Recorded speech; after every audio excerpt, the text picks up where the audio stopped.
Pak Prabowo menawarkan koalisi permanen.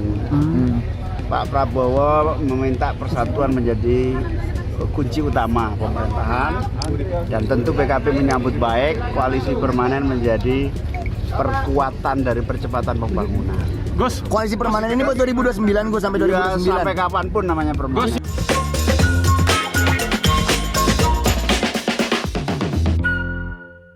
Belum apa-apa, pemerintahan baru berjalan 3 bulan lebih, Presiden Prabowo sudah menawarkan koalisi permanen. Lalu, di saat bersamaan, Partai Gerindra, partainya Prabowo, mereka mengumumkan kalau Prabowo bakal maju lagi di pemilihan presiden tahun 2029. Ada apa ini?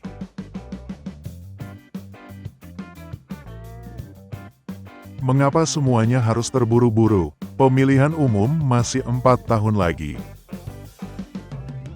Mengapa Prabowo sudah mau mengunci semuanya sejak sekarang? Lalu, bagaimana dengan nasib Wakil Presiden Gibran ke depannya? Bagaimana dengan nasib dinasti politik Jokowi ke depan? Yang kita pahami, melihat latar belakangnya dari ketentaraan, kita bisa paham kalau Prabowo sangat mementingkan stabilitas politik.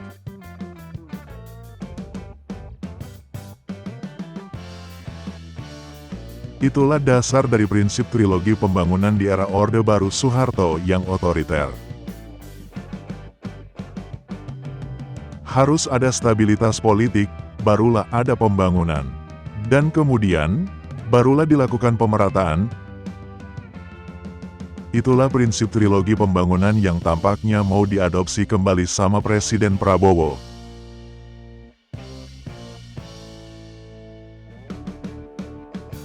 Melihat cara pandang ini, kita paham kalau Prabowo mau menjaga stabilitas politik, bukan cuma buat 5 tahun ke depan,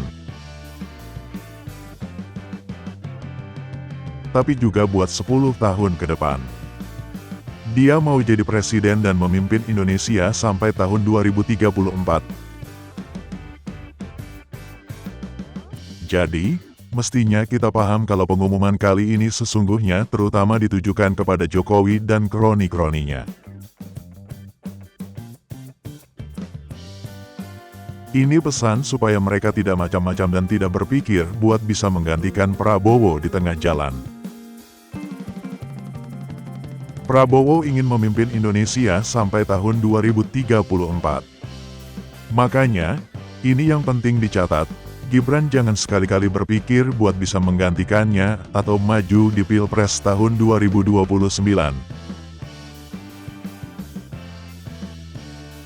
Sepertinya, pesan kali ini adalah pertanda kalau Presiden Prabowo sudah sangat percaya diri dengan kekuasaannya. Dia sudah merasa yakin sama konsolidasi kekuasaan yang dilakukannya.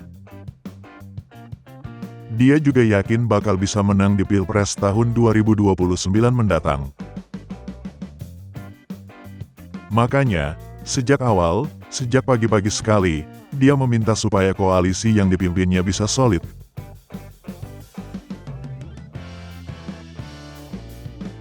Paling tidak sampai tahun 2034 nanti. Jujur saja, kalau menurut Tonan, keinginan dan ambisi Prabowo ini wajar-wajar saja. Kalau sudah berkuasa, siapa yang mau melepaskannya? Siapa yang mau berhenti dengan legowo? Ingat, kita harus ingat, Jokowi saja sempat mengusahakan supaya dia bisa berkuasa lebih lama lagi, sampai 3 periode.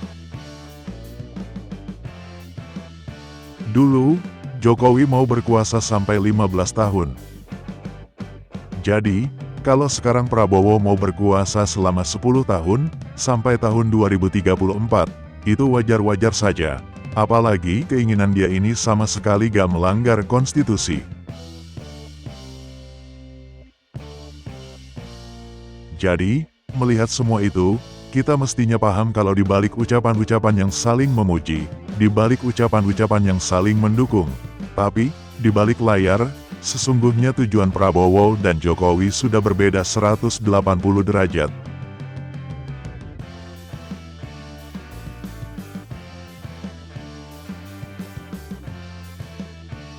kepentingan dan keinginan Jokowi buat menjadikan anaknya sebagai presiden mendatang malah terhadang ambisi dari Presiden Prabowo yang mau berkuasa 10 tahun.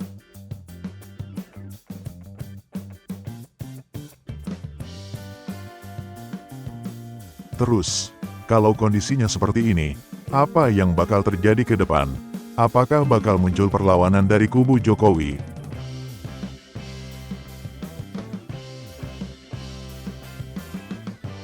Bagaimana kalau menurut teman-teman? Tampaknya, sekarang Prabowo memberi ultimatum. Apakah partai-partai koalisi mau setia sama dia atau memilih ada di kubu Jokowi?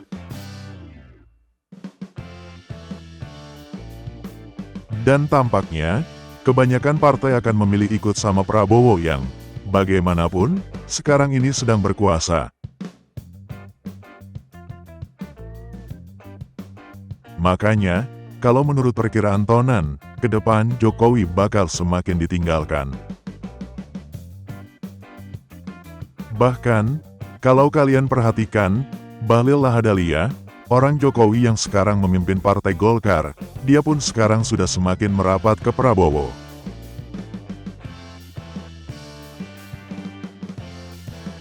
Dalam salah satu pernyataannya, Bahlil sudah meminta semua kadernya buat mendukung Prabowo dan menyatakan Golkar siap mendukung Prabowo di Pilpres 2029.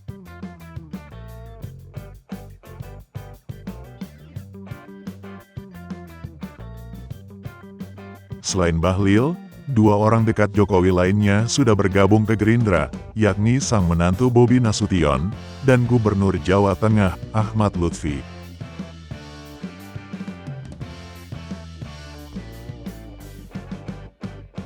Dua orang lingkar dalam Jokowi itu kini 100% sudah ikut komando Prabowo. Jadi, gimana kalau menurut analisa teman-teman?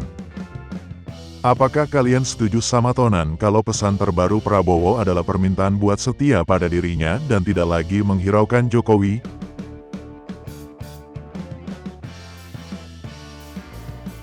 Jadi, buat Gibran, jangan berharap bisa menggantikan Prabowo dan maju di Pilpres 2029.